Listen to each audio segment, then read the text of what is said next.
Taekwondo camp of Bengal এরিয়ার পক্ষ থেকে আরজিকর ঘটনার প্রতিবাদ জানানো হলো। মঙ্গলবার রাত্রে মালদা টাউন হলে একটি অনুষ্ঠানের আয়োজন করা হয়েছিল। এদিন এই অনুষ্ঠানের মধ্য দিয়ে আরজিকর ঘটনার প্রতিবাদ জানানো হয়, পাশাপাশি দোষীদের শাস্তির দাবি তোলা হয় এবং তিলোত্তমার আত্মার শান্তি কামনায় নীরবতা পালন করা হয়। সত্যি লজ্জার বিষয় যে আমরা কোন সমাজে বাস করছি, এরকম একটা জঘন্য অপরাধও ঘটতে পারে।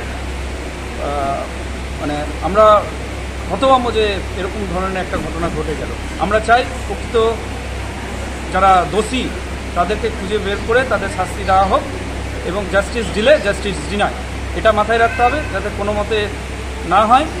এবং যেভাবে নৃশংসভাবে একটা প্রাণ চলে গেল, এটা প্রত্যেকে করতে হবে। আমরা সংকল্প নিতে হবে যে যতক্ষণ পর্যন্ত এর শেষ বিচার আমরা না দেখে ছাড়বো ততক্ষণ পর্যন্ত আমরা এটাকে ভুলব না।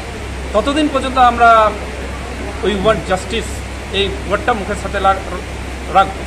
কোনোভাবেই যাতে দোষীরা ছাড়া না পায়, কোনোভাবে দোষীরা যাতে এর থেকে পার না পায়, যাতে আজ এরকম একটা ঘটনা ঘটলো, আগামী দিনে যাতে কারোর বাড়ির মা বোনেদের সাথে এই ঘটনা না ঘটতে পারে, এখান থেকে আমরা সেই উদাহরণ তৈরি করব। এবং যেখানে যেখানে যেখানে যেখানে আমাদের এর জন্য যেতে হয় আমরা সেইভাবে প্রস্তুত, আমরা সেইখানে গিয়ে সেইভাবে প্রতিবাদ করব, যাতে আমাদের প্রতিবাদের ঝড় এই প্রকৃত যারা দোষী তাদেরকে খুঁজে বের করে উপযুক্ত শাস্তি দিতে পারে। আপনার নাম পরিচয়? Ramashis Das. Bureau report, news for Bengal.